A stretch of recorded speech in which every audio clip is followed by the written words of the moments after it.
7th grade, I was able to take a class that was unlike any other class I'd ever taken.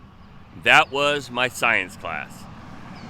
What I really liked about that class is right off the bat, he taught us the scientific method, and everything through that class, we used the scientific method until the last section.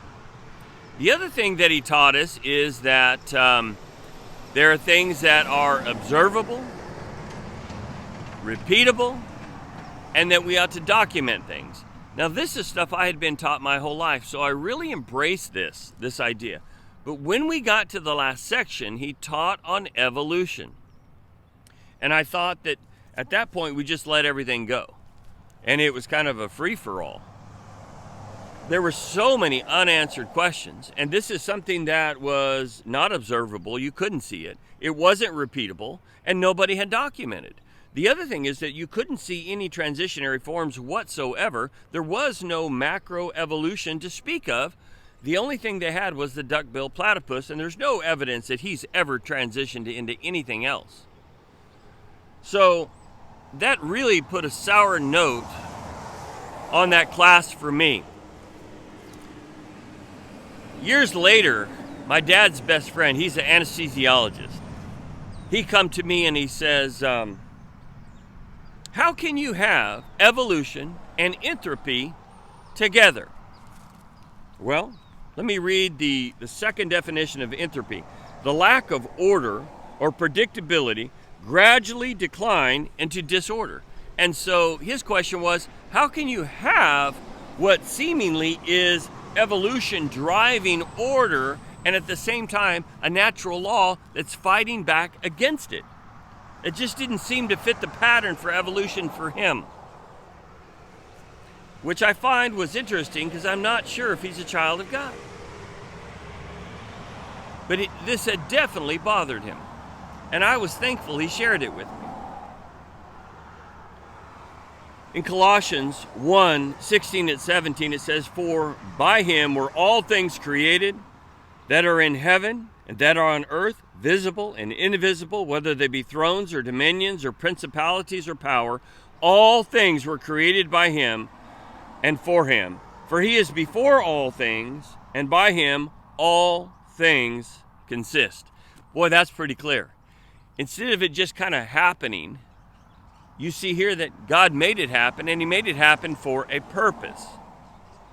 So that begs the question is, if God made it happen for a purpose, how would this fit in his purpose?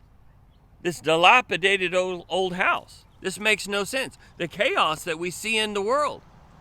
Well, if you read just 3 chapters in the Bible, the first 3 chapters, you'll see that when sin entered into the world, that you have chaos here.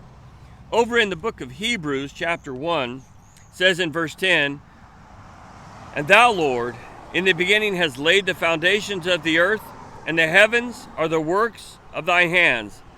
They shall perish, thou remainest, they shall wax old as does a garment. The writer of Hebrews can say that the earth is going to wax old like a garment. It's going to wear out because he understood that sin entered in. Now there is a new heavens and a new earth that's coming, and the Lord's going to create that. In fact, he said he's working on that now.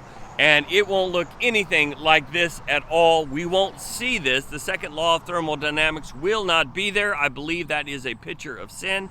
And so it's a lot to think about. In fact, there's a whole lot more to think about. I'm going to do another video that's going to tie with this, that's going to give you some more things to think about and maybe stimulate some conversation. But when you look at all that we see around us, and you observe it, you might want to make a mental note, document everything you see, and try to see a pattern. Is this all happening on its own, or is there a God that loved us, that created all of this, that wants to have a relationship with us? Is he calling out when that sun comes up?